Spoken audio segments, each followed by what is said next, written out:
Yeah. Ladies and gentlemen, welcome to the Rule of 3, the Breakdown Edition. As always, I'm your host. I'm Jeff. I am joined by Big Shot Bob is in the building. Big Shot. What's going on? What's up, man? Sorry about that. Came in a little loud, but it's all good. Got Got some black and yellow going on. Nothing wrong with that. All right, look, we got some a serious topic to talk about here right off the bat, man. Nelson Aguilar. Not another NFL player. Come on now. What's going on? But he still played for the Phillies. I think so. Or the Phillies. Philadelphia. It doesn't matter where you play. They're all terrible teams up Right? in Philly. So anyway, so they can just lump them all together. Does he still play for the Eagles? I think does. so. So he was accused of not sexual assault, but rape. Wow. A stripper. These guys, first of all, got to stop going to strip clubs. You got to stay out the club. You can afford to bring them to your house, okay? Let's stop going to the club, shooting yourself, or being shot, whatever, Akeem. Don't plexico yourself. We done with that. You're lucky it's Texas and you didn't go to jail. Right. So, it's a weird story, man. So, there's not a whole lot of details right now, but apparently she accused him of rape, then said he didn't really rape her. Hold on. You accuse a man of rape, but then you say he didn't really rape you. What happened? Apparently, he did not pay sufficient amounts of money to her standards. She was looking to retire off of Nelson Aguilar. I guess. I mean, look, I hear something like this and I immediately go back to the young man out of California accused of rape, spent 5-6 years in prison. Then the woman said, he didn't actually do it, I lied. And he was let out of prison. The problem was, dude was a blue chipper, linebacker, supposed to go to the University of Southern California, promising NFL career. Now he don't get to do none of that because of a false accusation. I hope he sued the state. I hope he's getting he sued her. She's in jail. Anyway, so back to Nelson, my man Nelson. You can't. First of all, tipping is highly encouraged. Absolutely. You know you got to tip to play, man. You got to pay to play, man. But ladies, seriously, I understand that, rape and sexual assault is a hot button issue, and, I make nothing light of that. It is an atrocity and a terrible thing. Absolutely. But it is not to be played with either. This man could have went to prison. You've now kind of put a black mark on what was a clean resume for Nelson. I mean, a young kid out of USC, ironically enough. Damn. USC guys, man, stop going to the strip club. It's the OJ thing, man. If you black and you went to USC, we can hit you up because OJ went to USC and he ruined it for everybody. Him and Reggie Bush. Hey, Reggie Bush didn't do nothing but get his mama's house paid for. Okay? And got a new transmission for his car, of course. That's another story. That's just natural wear and tear. I don't know. Dude, I feel bad for Nelson Aguilar, especially if the accusations are false. And now he has to deal with this. I mean, Patrick Kane had the same thing happen to him last year, a Chicago Blackhawks star. Yeah. It eventually went away. But it took a long time. It took a long time. And people are still talking about it. And they're going to always talk about it. They're going to feel like, okay, maybe you didn't rape her, but something was there an did exchange happen. of money that made this accusation go away? You're on a short leash. Did you pull a Greg Hardy?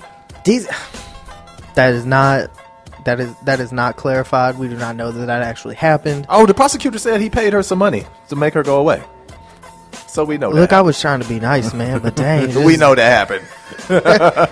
Look, these guys, man, the NFL, they got to stop, man. How can they stop it? Stop going to the strip club. You got all this time off from February to September. What are you going to do? I'm gonna be that fan. Why aren't you looking at the playbook? Just live in the playbook all day. Play Madden. Play yourself on Madden. Be Luke Kuechly. Yeah. Don't have a life. Don't have a TV in your house, but you're 23, 24 years old. By the way, if that dude went out on a town in Charlotte, he'd be rolling in it. Rolling in it. He could have whatever he wanted, whenever he wanted. But he lives and breathes football, so. I mean, no, I'm not telling you don't have fun with your life, but put yourself in better situations, man. I mean, maybe that's because I'm a dad and I'm boring and I don't do a lot. Me too. But I'm like, I don't know. If I had millions of dollars, who knows what I would be doing. I know what I was like when I was 23, 24, Oh, yeah. and I was dirt broke then. I'm still pretty broke now, but I was dirt broke then. I was still wilding and having a good time. So I can imagine if I had millions of dollars and access to the things these guys have access to, then I would act a fool too. I mean, I wouldn't be raping no girls, but if I wouldn't be shooting myself in the leg.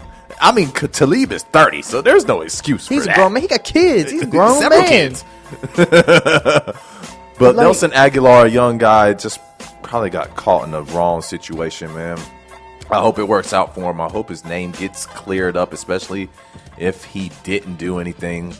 Yeah, seriously. Those things disturb me, man, because it's hard to put into words. But it's such a fine line because you can't be like, it doesn't matter. Because it does, but you can't. You know, it's a it's a hard topic to talk about because you don't want to say the wrong thing and come off the wrong way. You can't just say, trick, you lying. Yeah, because maybe you weren't. Right. You know, maybe you thought, maybe he did pay you off. Maybe the money that you got from him was more important than your integrity or any, you know, self-worth or whatever. I mean, and that's not a knock on anybody. I'd be hard-pressed to pass up a lot of money, too, for some things. You know what I mean? Right. I mean, maybe he got the Kobe Bryant impression where he thought it was all good and could have it that way, and she wasn't with that. Maybe. Jameis Winston. Yeah. I don't like to talk about my boy Jameis, though. But Famous was cleared of any wrongdoing, so we can't really. I know it was out there about him. All he's ever done is steal some crab legs. He didn't really steal the crab legs. Dude at Publix. That was a hook up. Thank you. Because he left out of the Publix. I've heard say that. It's not like he grabbed the crab legs and trying to be sneaky with it. He walked right to the counter. Dude said, "Here you go, Jameis." Jameis walked out the store, came back in. "I forgot my butter, dog. You forgot to give me the butter." "Oh, my bad. Here's some extra butter for you." Yes. That man is probably wearing a top-of-the-line, nice Florida State hoodie that he got hooked up with on campus. Signed by Jameis Winston. And he was like, "Hey, man, come by Publix. I'll hook you up with some crab legs. I got All right, you. Hey, appreciate that, dog. Here's your hoodie. You know, I'll see you Here's tomorrow. Football or something. I got you. Yeah, there was something exchanged there. Now, is that illegal? Probably. Maybe. But that's on the employee. But that happens everywhere. You don't think these stars are getting hooked up consistently? They're consistently getting hooked up. You don't think? Unfortunately for Jameis, it was just caught on video. You don't think in Tuscaloosa, Alabama, they're walking into a Chick-fil-A? You think Nick Saban pays for anything? No, and never. Never. In the state of Alabama, he pays for nothing. He didn't even pay for his own house. You know, the university bought him that. Yeah. And this man makes $10 million a year or something like this. He Some just put it insane in the amount. bank. He didn't buy a car. He's doing a car dealership thing. So, hey, I'm Nick Saban. I'm the most boring person on the planet. But come buy a car from me. Come to Toyota and buy a nice Camry because they gave me mine for free. Thanks. Roll Tide. Roll Tide. We got the hook up. Nelson, get your head right, man. Just play good football, man, because you had a lot of drops last year. Yeah. And I might have to pick you up late for my fantasy team. Yeah, because it didn't work out for me. 13th round. Your rookie year when I picked you up. Thinking you were we gonna getting be all something. hyped about the Chip Kelly thing. You just hyped us up for nothing. All right, man. Moving on. We got to talk a little bit of soccer. Not a lot, because I know we're not huge on it. I'm getting into it, though, man. I'm getting into soccer. Euro football. I love Euro football. The Barclays League, the UEFA League. I love watching those guys play. This Copa America, though, man, it's killing it in the ratings. Yeah. It beat all major American matchups, a couple of the Brazil matchups, and some bigger ones. Beat every single game in the Stanley Cup Finals. Oh, shout out to the Pittsburgh Penguins. Go ahead, Pittsburgh. Black and yellow, black and yellow. That's right. I should have done that like 2 minutes ago. Man, I missed that mark. Anyways, I think they won something, some big silver trophy or something. I don't know. It's the trophy that's been around. Stanley Cup. Lord Stanley Cup. It's been around forever. It's the longest reigning trophy there is. Well, And you don't get a new one every year. They just engrave your name. Team's name you on don't get the to trophy. keep it, man. You don't even get to keep it. You got to get that thing back. But you get to you get a week with it or something. You get to hang out with it for a week. Hanging out with Lord Stanley's Cup. And the random guy that goes around with it everywhere. Who's that job? I want to be that guy. Right, I pay just me get to $100 hang out to with a take care of the trophy. Lord Stanley's Cup. I got it. I got a pistol. And you're not supposed to touch it if you had never won it. Shoot, I'm like Oscar Pistorius. I got guns out the wazoo, boy. I take care of that trophy. That's not cool, man. Don't bring that up. He's getting sentenced again. Soon. Anyway, so America won their group A. Way to go, USA, baby. Everybody said it was the hardest group. Mm-hmm. Not only did they get out of it, they won it. Now they move on. They will play Ecuador on when is that match? I know it's coming up. Thursday. Is it Thursday, Friday, something like that? I know it's at 8:30 at night. Okay. So, USA, Ecuador. Also, Brazil. Gone. Out Copa America. Can you believe it? Neymar and Brazil eliminated.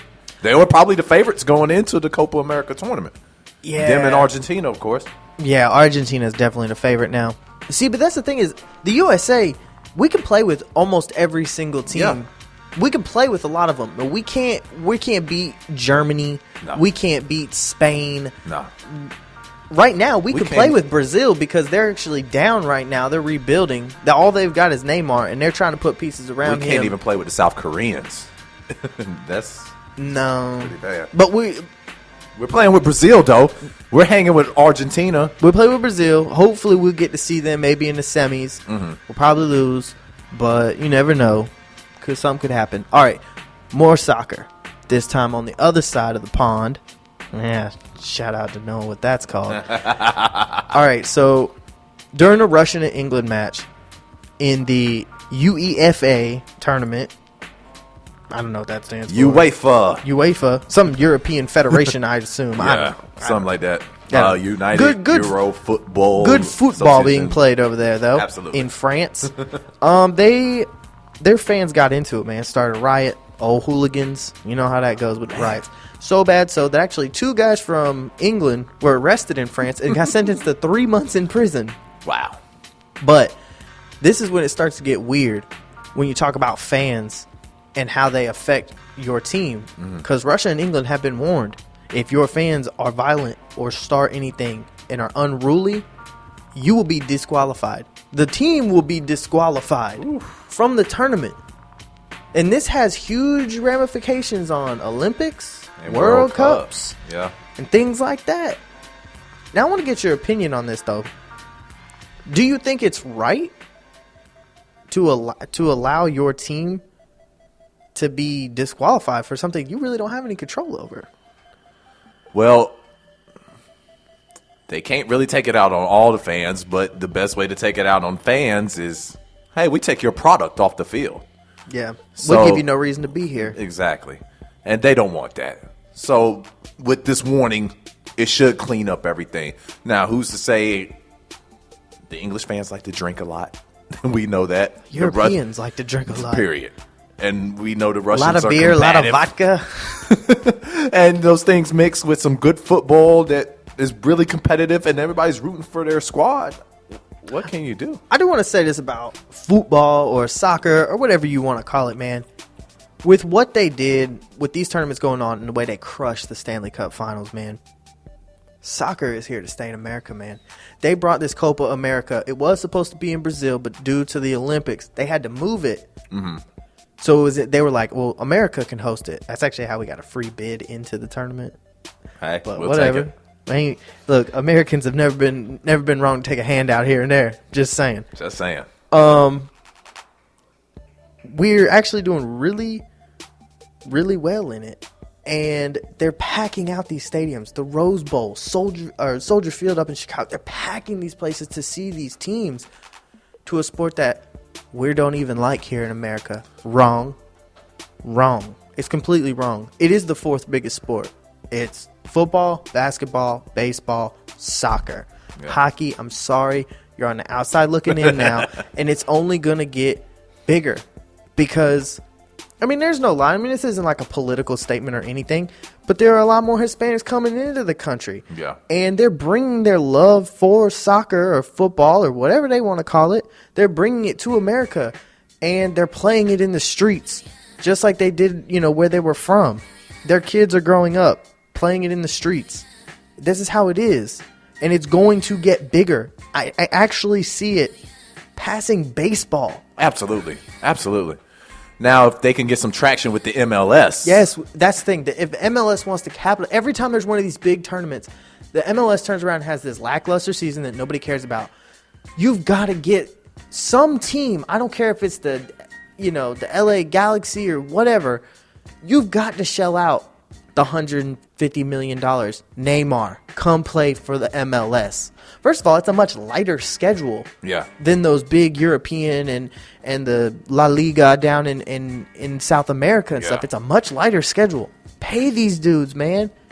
Pay them. Look at the biggest it was is when Beckham. Yeah, the Spice Girls husband. Yeah, that guy. Bend it like Beckham. Yeah, when he was in the MLS, it was getting big again. Yeah. You guys have got to pay some of these big guys to come over here. We should not have America's long-term goalkeeper playing overseas. But the thing is, they pay so well over in those Euro leagues. Well. That's why, when you look at the highest-paid athletes, 15 of them are soccer players. And Ronaldo and Messi know they could be 45, 48 years old. If they wanted to come play in the U.S., they would. They could. Well, Ronaldo has check. said he's not opposed to later on in his career coming and playing in the MLS. When he can't play in the Euro leagues no more, he'll come play with the scrubs and still be the best dude on the pitch and sell a ton of jersey and merchandise, and whoever signs him will love it. All right, so soccer's here to stay. It's growing up. Love it. All right, let's go to another game that's played on grass. The U.S. Open is this weekend. I thought you were talking about Ricky Williams' new book or his old book. He likes to play on grass. He was really good on grass. Both of them. But no, man, the U.S. Open is this weekend. A lot of big stuff. U.S. Spieth, can you recover? Didn't he win? He won. Or he came in second, or he was close. I don't know. A lot of guys are coming into this tournament playing well. Outside of Jason Day, a lot of guys. Ricky Fowler's playing well. Yeah. He's top 10 in a lot of the last tournaments. Dustin Johnson is actually coming in real hot with the last 10 starts, 8 top 10s. I mean, granted, he'll miss 4 putts on the 18th green and lose again.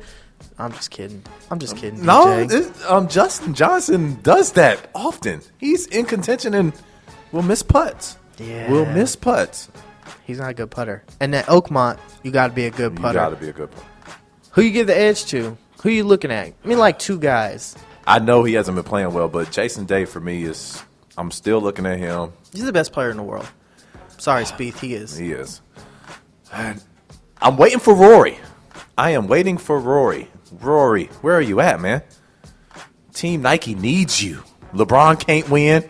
KD can't get to the finals. Why did we have to go back to LeBron? Because seriously, Team Nike time. No, we wrapped up the NBA talk. I'm done talking about Sir James. Okay, no more jabs. All right. But Nike needs you. Come on, Rory. I would say I'm Team Underarm, but I hate Steph Curry. No, look, man. But Jason Day is my guy. I think I'm putting my money on Jason Day to win the U.S. Open this year. I'm gonna go. It's gonna be hard, man. I want to see Ricky Fowler win. I'm a Ricky Fowler fan. I like Ricky Fowler. I love Ricky Fowler. I want to see him win a major, man. Got to get the major. Granted, he wins. This is a funny thing about Ricky. Ricky doesn't win majors, but anytime it's one of the top 5 biggest purses, he wins that thing. He likes that money. He likes that money. He likes that money. It's nothing wrong with that. And it ain't like Puma ain't paying him well either. Right. So, look, I like Ricky. I want to see Ricky do well. I'm going to go out on a limb here, man. I'm going to say Dustin Johnson actually wins it. He finally gets himself out his own way. And if he can get the short game, because that's where this one's going to be won, is 100 yards and in. If he can get it close, we know he's got the power. Yeah. Get it close. Get close to the hole. Leave yourself in good situations for good putts. That's what it's going to take. I'm going to say DJ wins it. side bet on Ricky Fowler just for my own personal reasons. Okay. I'll take Jason Day, and then, like I said, I'm looking at Rory McIlroy. I think one of those two guys will come out with it. But the U.S. Open is always so wide open, man, and it just depends on who's hot. I mean, look at last year. DJ was going to win, missed those putts, and Jordan Spieth's like, hey, I'll walk right into it. All I got to do is make one putt and I win. Like, he's sitting in the club. No, he was done. Poor Jordan Spieth sitting in the clubhouse. And I'm sorry. Let's just talk about golf psychology for 1 second. Don't tell me for 1 second that Danny Willett, the guy who won the Masters, was sitting there in the clubhouse when Spieth had 2 holes left and he was going, I surely hope he eagles both of these so he has a good game. I'd love to see that. No, he's going, please miss, shank it in the rough, in the rough. Choke. Reggie Miller. Seriously. Jordan Spieth, last year U.S. Open, he's sitting in the clubhouse going, I don't think I'm going to win. Oh, man, he missed that putt. Yo, what if he misses again? Playoff. We're going to go to a playoff? Oh, he missed again? Oh, the camera's on me. No pressure. I'm good. Congratulations. I'm so sorry, Dustin It's Johnson. so much easier to take a lead into the clubhouse and put the pressure on somebody else and just watch. Also, look, I just want to mention this one name. Matsuyama. He's awesome. Okay. That guy needs... Japanese player? Yes. He's the best Japanese golfer in the world. Mm-hmm. He's really, really good. I know he's a top 10 player. I'm not like pulling from thin air here. It's not like I said Danny Willett's going to win the Masters or anything. Hey, you know what? Bold prediction: Danny Willett going to win the U.S. Open too. He's actually playing with Jordan Spieth. That's gonna be a little awkward. All right, man. I think that's it for this week. Hopefully we get a Game 7 in the NBA Finals. I would love to see a Game 7, man. I'm still rooting for you, LeBron. Come on, Sir you James. You can keep that. You can be the king again. You just got to win, man. But if you lose against Sir James. All right, man. Hopefully you can join me again next week. We can talk about, hopefully, the U.S. Open. We'll talk about some other stuff. Maybe a little baseball. We might not have much left. I don't know. We're running up on UFC. A lot of good UFC Yes, UFC fights. 200's coming up soon. Exactly. Yes, sir. A lot of good games. All right, that is going to do it this week for the Rule of 3, the Breakdown Edition. As always, I'm your host. I'm Jeff. This is Big Shot Bob. Good day.